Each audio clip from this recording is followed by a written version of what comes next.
दोस्तों, नवरात्रों में माता के अलग अलग 9 स्वरूपों की आराधना करने का विधान है। नवरात्रि के द्वितीय दिवस माता के ब्रह्मचारिणी स्वरूप की पूजा होती है। ब्रह्मचारिणी मतलब ब्रह्मा यानी तपस्या का आचरण करने वाली माता। इनका दूसरा नाम तपस्चारिणी भी है। माता का यह स्वरूप भक्तों और संतों को अनंत फल देने वाला है। माता के इस स्वरूप की आराधना से भक्तों को तप, त्याग, वैराग्य, सदाचार और संयम की प्राप्ति होती है। माता का ब्रह्मचारिणी स्वरूप अत्यंत भव्य और पूर्ण ज्योतिर्मय है।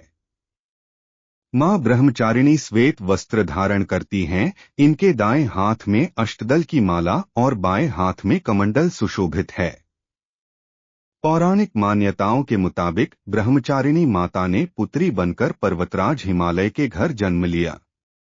माता भगवान शंकर को पति के रूप में पाना चाहती थीं। इसके लिए नारद जी की सलाह पर माता ने कठोर तप किया।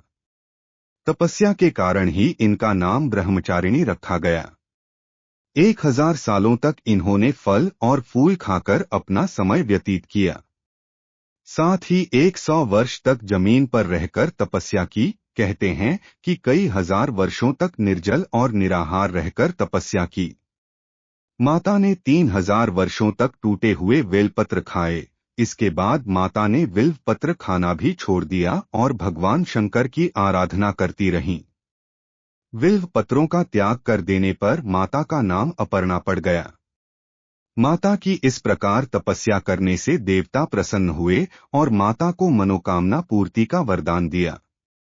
देवताओं ने माता की प्रशंसा करते हुए कहा कि हे देवी, इस प्रकार का तप करने में केवल आप ही सक्षम थीं। आपके अतिरिक्त और कोई भी इस प्रकार का कठोर तप नहीं कर सकता था।